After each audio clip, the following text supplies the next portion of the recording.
Donc, par rapport à cette présentation, crise et opportunité, c'est un moment de réflexion. Comment vas-tu tirer tes leçons pour créer tes opportunités?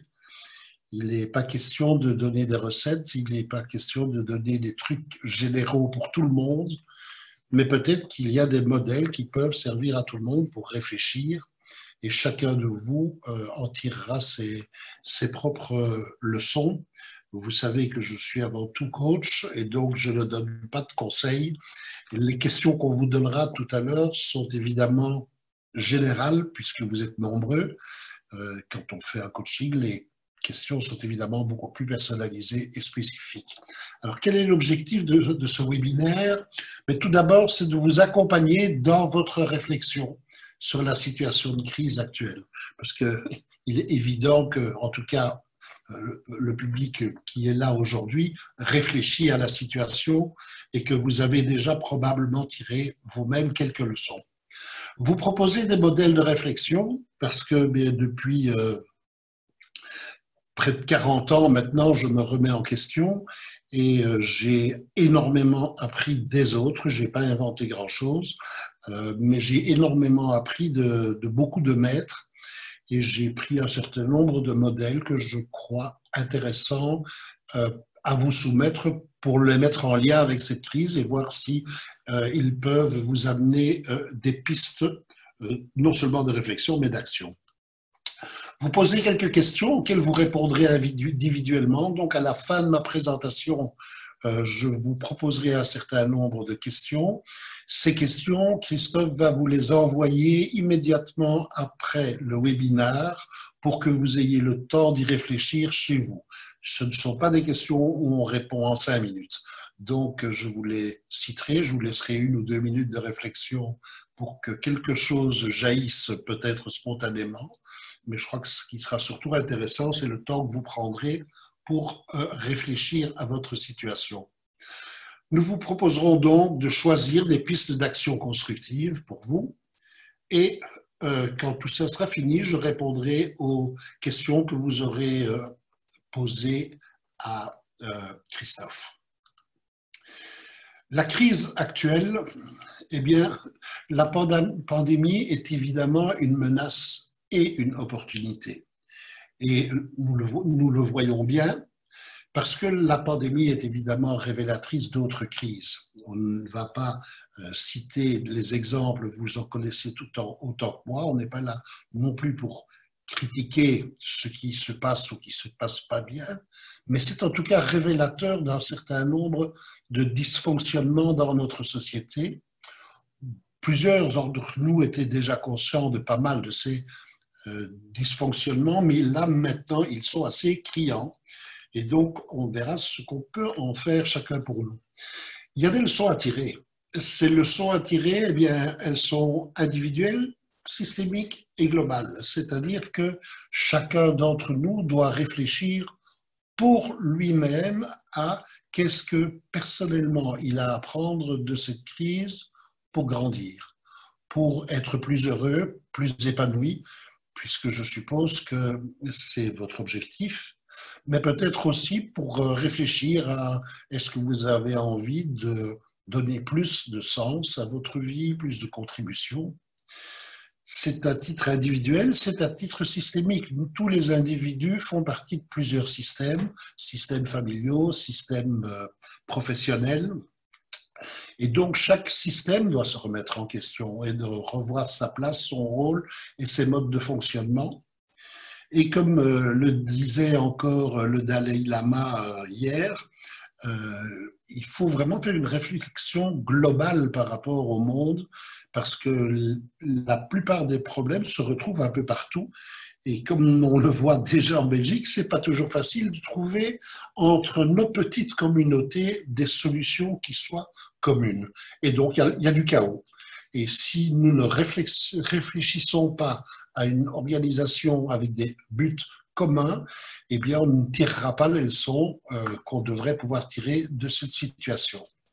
Donc, moi, j'aime bien dire merci à la crise de nous forcer à remettre en question des modèles de société et de fonctionnement dépassés. Ils ont été utiles, peut-être qu'ils sont surannés, peut-être que nous devons réinventer. Comme le disait d'ailleurs le président Macron il y a quelques jours, il faut réfléchir à d'autres modèles de société. J'ai moi beaucoup aimé il y a quelques années le livre de Philippe Laloux, Reinventing Organization. Bien, il y a plus que les organisations à revisiter. Donc, quelques modèles qui vont nous servir pendant ce temps d'apprentissage, de réflexion, pardon. Le premier modèle, c'est je vous parlerai d'apprentissage. Je vous parlerai un petit peu de ce que Héraclite disait, Pantarei, tout coule, seul le changement est constant. On parlera de changement et de stress.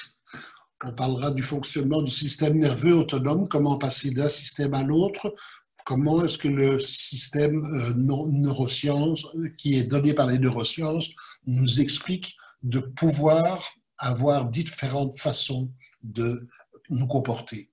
Nous allons parler des émotions et particulièrement voir en quoi les émotions sont une source d'apprentissage. L'être humain est composé de plusieurs parties. Comment est-ce que ça fonctionne? On va parler de la notion d'autonomie. On va parler de l'énergie et des différents types d'énergie. Nous allons parler de système. Nous allons parler de l'alignement, soit interne, soit l'alignement externe. Et nous parlerons de la loi de l'exemplarité que nous a transmis Gandhi. Première notion, la notion d'apprentissage. La bonne nouvelle, c'est que la vie est un grand séminaire gratuit. Tous les jours, elle nous propose des occasions de vivre des expériences et donc d'apprendre. On ne s'en rend plus compte finalement parce qu'on est le nez dans le guidon. Et par rapport à tout ce qui se passe, nous avons ce que nous appelons souvent des réactions automatiques. Il y a quelque chose qui se passe, action, réaction, et on ne prend pas toujours le temps de prendre du recul pour réfléchir à ce qui s'est passé, ce qu'on a fait, ce qu'on aurait pu faire d'autre. Mais en tout cas, tout ce qui se passe dans la vie est une occasion d'apprendre. Et il dépend de chacun de nous d'en tirer les leçons et de se remettre en question individuellement et collectivement. Alors bien sûr, ça demande de l'énergie, ça demande du courage, mais c'est probablement la meilleure façon de progresser en conscience. On apprend, je vous rappelle, vous le savez sans doute, de trois façons. Nous apprenons par la modélisation, on regarde des gens que nous pouvons considérer comme des experts qui peuvent nous apprendre quelque chose. On peut apprendre par l'expérience indirecte, c'est l'expérience des autres. Et on peut apprendre par l'expérience directe, c'est j'apprends par moi-même. Je vous rappelle que les champions du monde de l'apprentissage de l'expérience par modélisation indirecte, ce sont les enfants de moins de 2 ans. Ils regardent et puis ils testent et ils mettent en œuvre ce qu'ils ont vu et puis ils apprennent de ce qu'ils ont fait. Ils ne connaissent pas l'échec. Tout est expérience dont ils tirent des leçons. Nous ne sommes pas seuls responsables de ce qui nous arrive. Donc, on ne peut pas dire que tout ce qui nous arrive, c'est de notre faute. Mais nous sommes quand même responsables de notre réaction. Quoi qu'il se passe, j'ai le choix de ma réaction. Je vous rappelle, je crois que c'était Saint Augustin qui nous disait « Donnez-moi la force et la persévérance de changer ce que je peux changer. Donnez-moi l'humilité d'accepter ce que je ne peux pas changer. Donnez-moi la sagesse de faire la différence entre les deux. » Je connais beaucoup de personnes qui passent beaucoup de temps à victimiser ou à râler parce que le monde n'est pas comme ils voudraient que le monde soit. Et ben, ils n'acceptent pas que le monde il est comme il est. Et il y a des choses qu'on ne peut pas changer. Ça fait partie des contraintes. Accepter les contraintes, c'est probablement une des tâches les plus importantes que nous avons en tant que parents dans l'apprentissage de nos enfants. Nous ne pouvons pas tout changer. Par contre, il y a des choses qu'on peut changer Et il ne faut pas trop vite baisser les bras. Ce qu'on peut changer, eh bien, il y a de l'énergie à mettre et il y a parfois, comme le savent les éléphants, des gros troncs d'arbres à déplacer pour pouvoir changer les choses. Et la grande sagesse, eh bien, c'est de faire la différence, de mettre l'énergie là où c'est utile et de mettre le lâcher-prise là où c'est utile.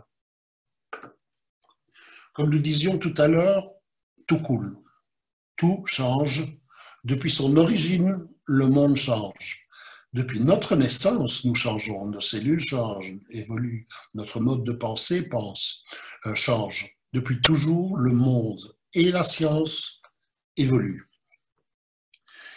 Et donc, nous ne pouvons donc nous-mêmes que évoluer. Si nous n'évoluons pas, on perd l'alignement et le fait d'être en phase avec le monde.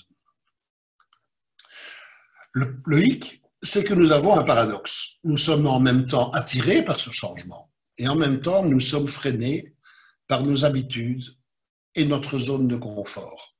C'est quand même plus commode de rester dans notre zone de confort et de faire les choses sans devoir trop y réfléchir. C'est une partie de nous.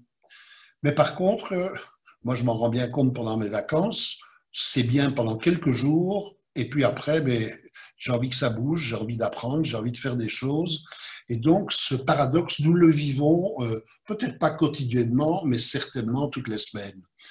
Donc le changement, eh bien, souvent, il est la conséquence d'une crise. Pourquoi? Parce que nous résistons au changement et il faut parfois que les crises soient de plus en plus fortes pour nous obliger à changer. Et je peux vous assurer que j'en ai plusieurs preuves dans ma propre vie.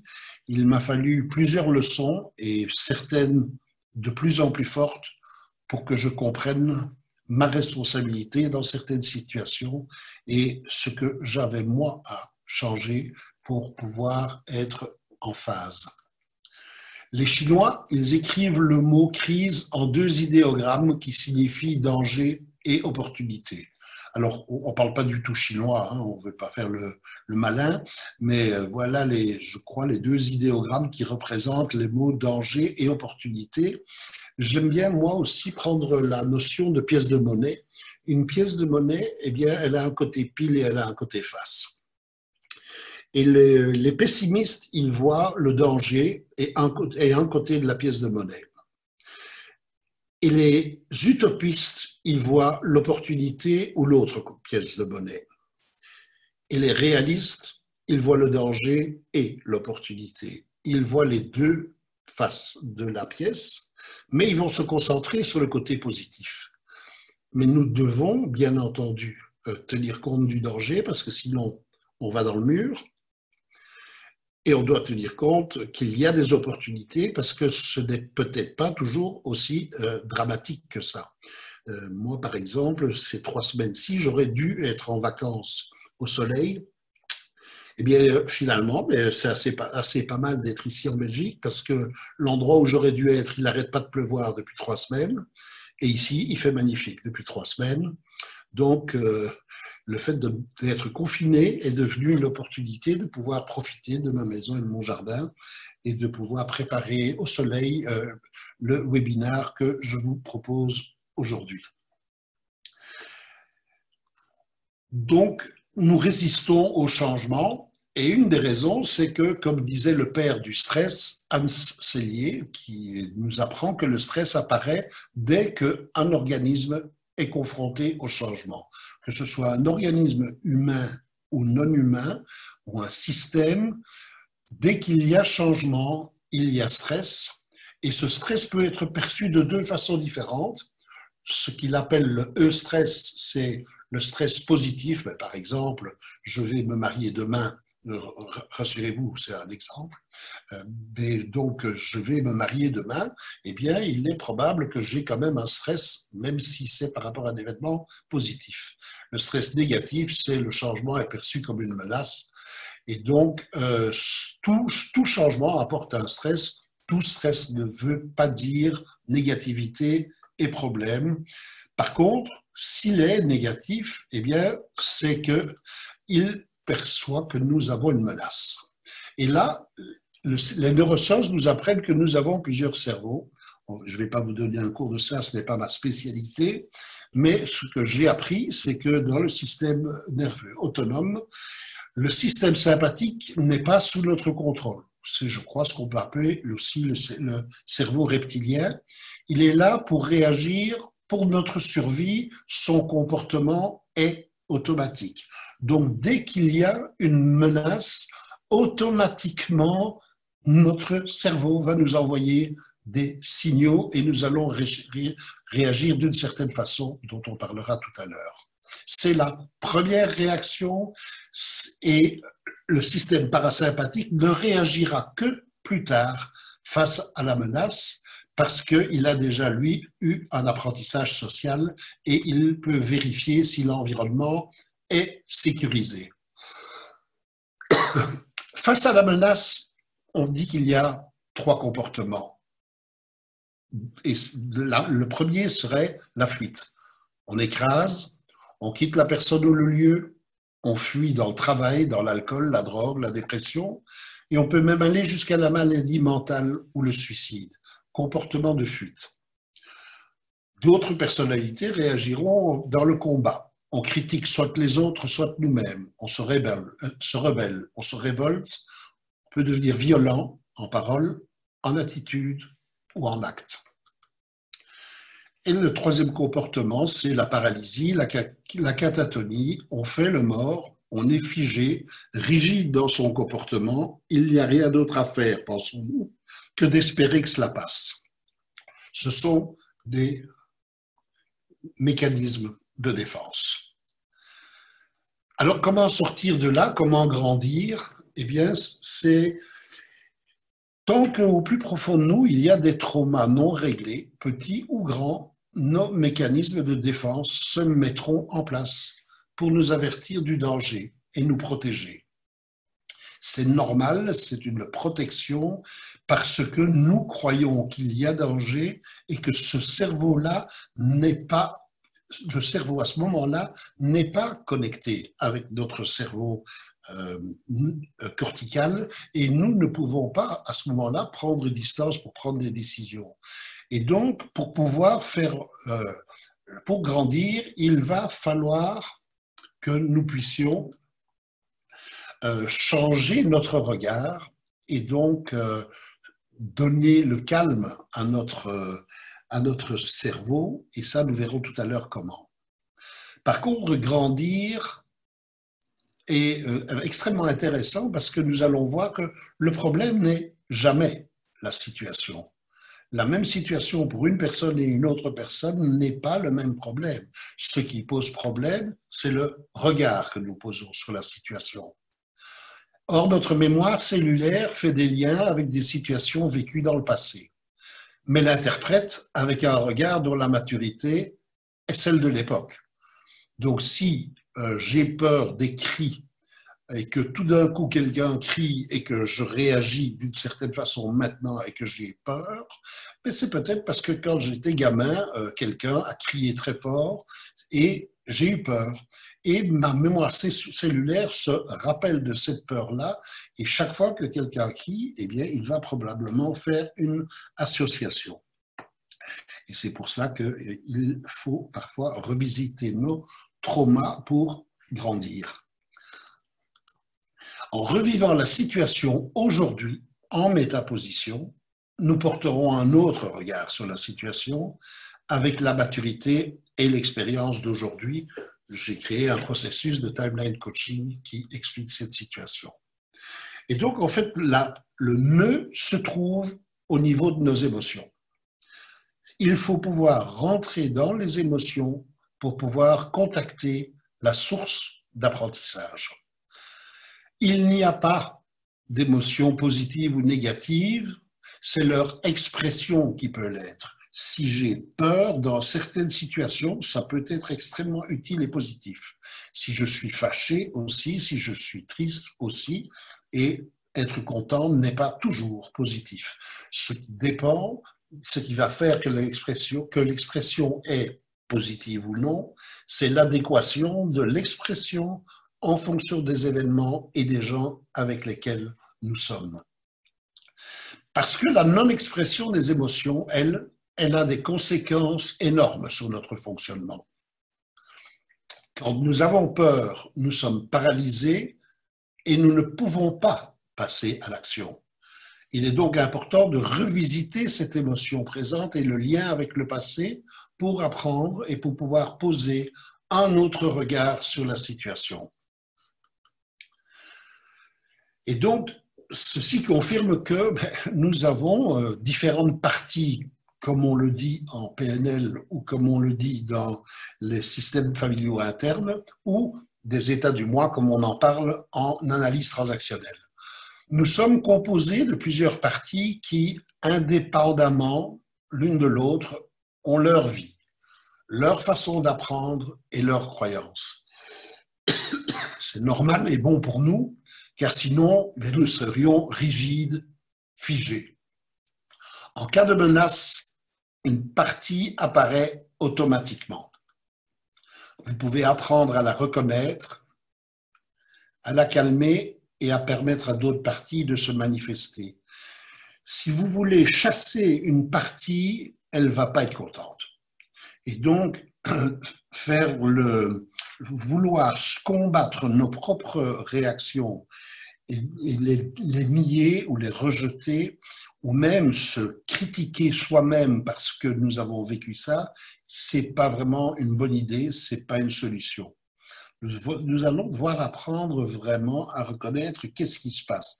Tiens, coronavirus, j'ai peur que mon business chute, j'ai peur de ne plus avoir de boulot, j'ai peur de tomber malade, j'ai peur de transmettre la maladie à quelqu'un d'autre, j'ai peur de mourir. Toutes ces choses sont tout à fait normales. C'est important de les visiter et de visiter, mais quelle est l'intention positive que cette peur a en s'exprimant. Donc vous aurez après le choix de quelle partie activer, quelle va être la plus utile dans cette situation.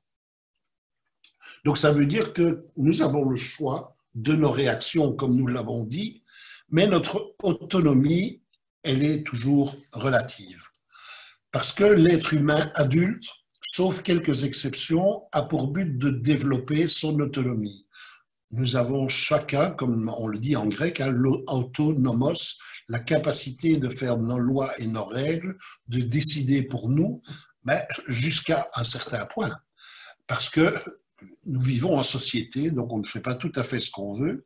La meilleure preuve maintenant dans le coronavirus, eh bien, il y a des règles, et il y a des règles de confinement, il y a des règles de protection sociale, et nous voyons bien que certains ont difficile à les suivre, mais je suis moi quand même étonné de la grande discipline que nous avons pour le moment pour la majorité des Belges et qui peut-être va nous permettre de sortir plus vite de la situation. Dans ma zone d'autonomie, je peux faire le choix de mes pensées, de mes paroles et actions et les assumer. Donc, dans la situation présente, qu'est-ce que j'ai moi envie de faire et qu'est-ce que je vais faire en fonction du système dans lequel je suis ou des systèmes dans lesquels je suis. Je ne peux pas, si je suis en famille, décider tout seul de ce que je veux faire. Il y a des choses dont on parle, il y a des choses dont on doit vraiment voir quel est l'intérêt commun. Nous sommes énergie. Notre énergie, eh bien, elle est parfois très grande, parfois un peu moins. Et on peut dire que, pour simplifier, on a 4 plans d'énergie. On a le plan physique et matériel, le corps. On a le plan intellectuel, les pensées, les paroles. On a notre plan émotionnel, émotions et sentiments. Et on a le plan spirituel, notre âme. Nous sommes un ensemble donc de systèmes, parce que chacun de ces plans est un système. À chaque plan énergétique précité correspondent plusieurs systèmes, qui sont tous interreliés. Et les 4 plans sont interreliés. Et donc, le bien-être, l'épanouissement, eh bien, c'est d'être aligné, Nous sommes alignés quand nos besoins et les valeurs que nous avons dans les différents systèmes et plans sont reliés. Lorsque nous n'allons pas tout à fait bien, nous devons faire un bon diagnostic afin de savoir quel plan n'est pas aligné. Parce que si c'est le niveau émotionnel qui est touché, ça ne sert à rien de simplement plus dormir. On ne trouve pas une solution physique à un problème émotionnel. Chaque plan fonctionne de façon différente et quand quelqu'un dit « je suis fatigué en rentrant du travail », est-ce que c'est une fatigue physique? Est-ce que c'est une fatigue intellectuelle? Est-ce que c'est une fatigue émotionnelle parce qu'il y a eu des problèmes relationnels? Ou est-ce que c'est une fatigue spirituelle parce que notre travail n'a plus de sens? Donc chaque plan fonctionne de façon indépendante, mais l'être humain que nous sommes, eh bien, tout est un petit peu embrouillé et nous allons devoir un petit peu dépatouiller ce qui se passe chez nous pour voir, tiens, mais finalement, comme le fait un docteur, faire un diagnostic interne pour voir, tiens, mais c'est à quel niveau que se trouve mon blocage pour le moment et qu'est-ce que je vais pouvoir faire. Voilà, c'est un certain nombre de choses maintenant que je vais vous proposer de réfléchir. Et donc, je vais vous proposer, dans les 4 plans énergétiques, quelques questions afin de faire un premier scan. Donc, comme je vous l'ai dit tout à l'heure, on ne va pas maintenant passer 3/4 d'heure, 1 heure à ça. Je vous livre les questions. Je vous laisse juste, après chaque question, quelques secondes, parce que si vous avez une réponse qui vous vient automatiquement, vous pouvez la noter. Mais nous allons vous donner à la fin de ce webinaire ces questions par écrit. Comme ça, vous aurez tout le temps que vous voulez pour approfondir vos réponses si cela vous intéresse. Vous aurez l'occasion donc de faire aussi alors un premier plan d'action. Puisque nous avons des tâches aveugles, nous verrons lors du webinaire de la semaine prochaine quelle est l'utilité du coaching dans ce processus. En effet, nous pouvons tous nous auto-coacher jusqu'à un certain point. Je peux me poser des questions et je peux jouer à coach-coaché ou thérapeute-client tout seul, mais il est évident que mes tâches aveugles, eh bien, je ne les vois même pas et donc je ne peux travailler que jusqu'à un certain point.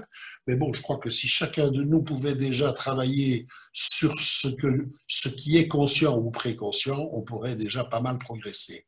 Et donc, de temps en temps, mais ça vaut vraiment la peine d'avoir quelqu'un à côté de nous qui nous permette d'aller plus loin. Et donc, la semaine prochaine, on fera un autre webinaire sur donc Covid Coach. Quelle est l'utilité du coaching dans cette crise actuelle et comment est-ce qu'on peut travailler sur les différentes situations problématiques que nous pouvons vivre. Donc, au niveau de notre plan physique, que vous dit votre corps? Qu'a-t-il besoin?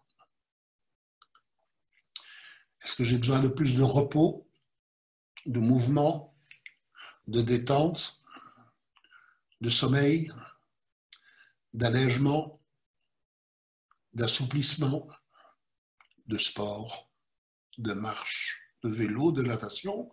Quand vous prendrez ces questions, laissez-vous scanner vous-même sans faire travailler trop votre cerveau.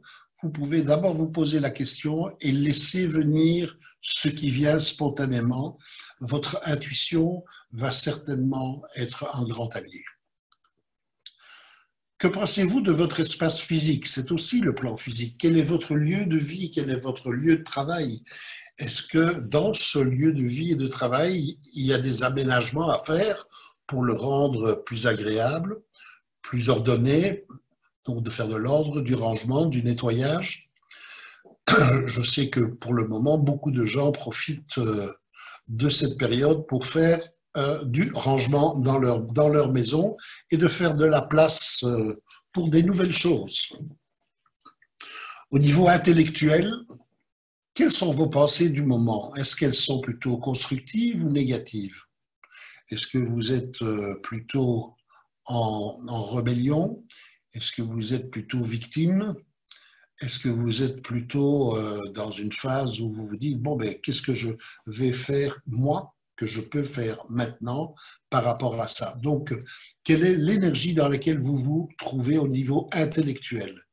Est-ce que votre travail vous épanouit? C'est peut-être un moment de se poser la question. Je connais beaucoup de personnes qui se posent depuis quelque temps des questions sur leur travail. J'ai fait le tour, je suis plus vraiment épanoui, il n'y a pas de sens à mon boulot, je ne sais pas ce que je veux faire. Donc c'est important de réfléchir à ce que intellectuellement vous êtes satisfait par votre travail. Est-ce que vous vous épanouissez éventuellement intellectuellement dans un hobby? Est-ce que vous avez envie d'apprendre de nouvelles choses?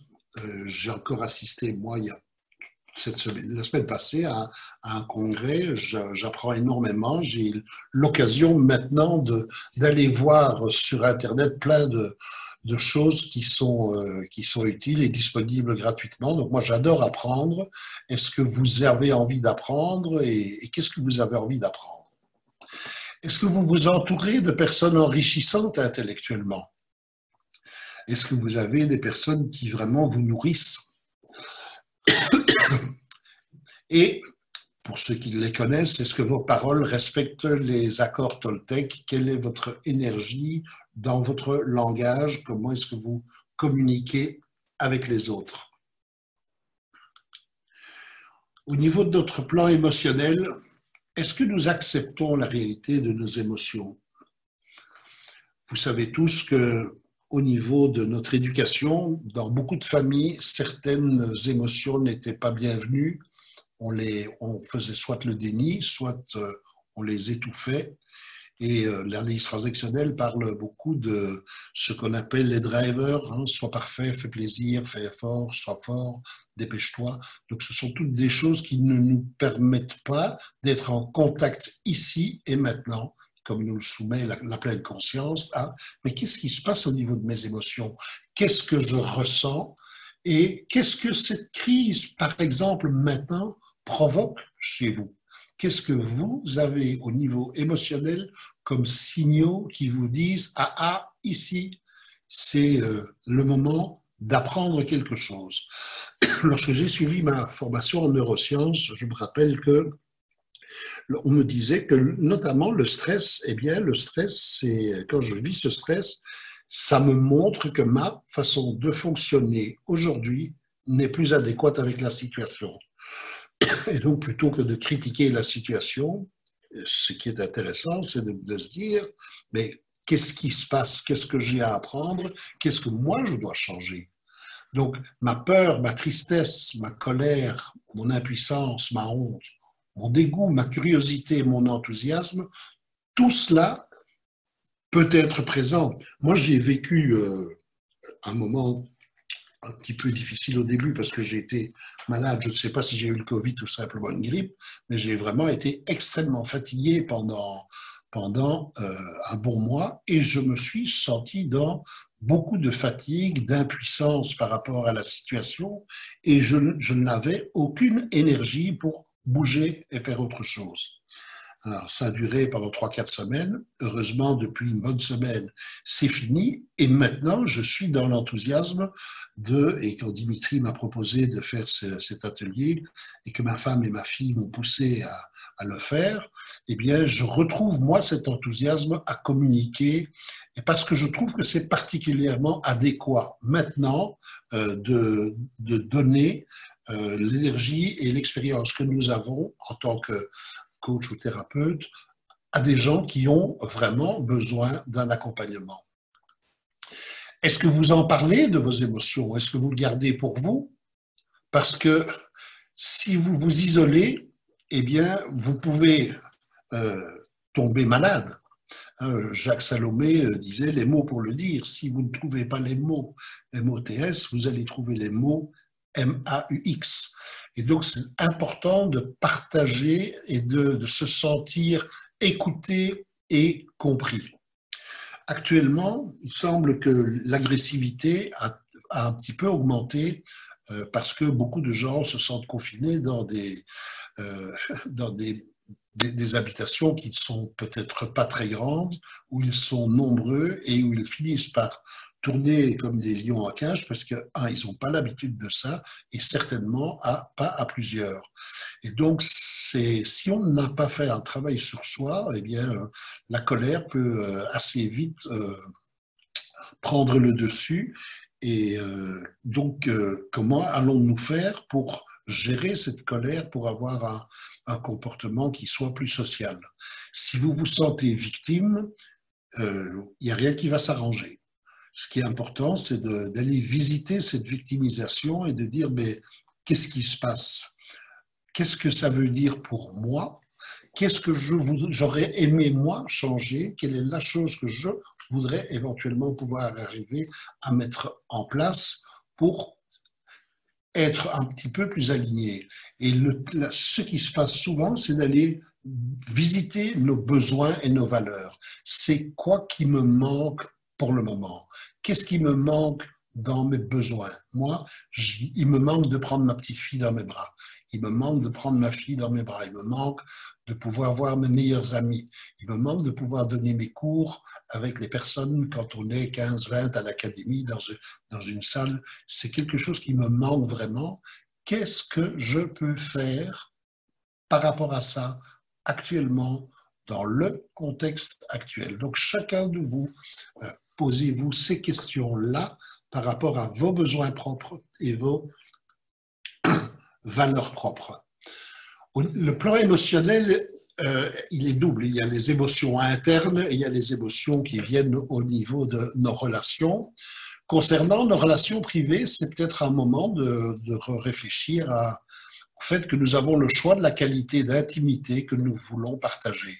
Est-ce que nous avons assez d'intimité? Et y a-t-il des personnes que nous avons envie de voir plus ou moins, ou autrement, ou plus du tout? Y a-t-il des personnes avec qui nous avons envie d'augmenter notre authenticité? Et concernant nos relations professionnelles, sont-elles épanouissantes ou alimentaires? Je viens encore de recevoir, juste avant le début de ce webinaire, un de mes amis qui m'envoyait un mail en disant « C'est fait, j'ai donné ma démission ». Pourquoi? Parce que son choix de travail était alimentaire, pas du tout épanouissant, et que ça faisait un long moment qu'il y réfléchissait et qu'il a profité probablement aussi de ces moments-ci pour aller plus loin dans sa réflexion. Donc, si nos relations professionnelles ne nous satisfont pas, qu'est-ce qu'on va en faire? Si elles ne nous enrichissent pas et ne nous permettent pas de nous épanouir, que voulons-nous faire avec ça? Est-ce que oui ou non, vous avez envie de donner le meilleur de vous-même? Quatrième plan, le plan spirituel. Donc le plan spirituel, soyons clairs, ce n'est pas pour nous la religion, ça peut l'être pour certains. Le plan spirituel, c'est pour nous, en tout cas, le sens que nous donnons à notre vie. Et quand on dit le sens que nous donnons à notre vie, c'est un sens qui est plus grand que nous. Je ne peux pas, quand je suis dans le plan spirituel, je suis en contact avec ce qui me dépasse. Vous sentez-vous relié à quelque chose de plus grand que vous et interconnecté, et à qui ou à quoi? Ou est-ce que vous vous sentez isolé? Moi, je me suis senti très isolé il y a 34 ans. J'avais l'impression d'être à peu près seul à vouloir améliorer la communication et le travail d'équipe dans les entreprises. Je ne connaissais pas grand monde en Belgique qui faisait la même chose. Et je suis parti aux États-Unis voir une dame qui avait écrit le livre The Aquarian Conspiracy, donc l'ère du Verseau. Elle s'appelle Marilyn Ferguson à Los Angeles. Et ça a été un grand moment parce qu'elle m'a dit, peut-être que tu ne connais pas tout le monde en Belgique, mais moi j'en connais.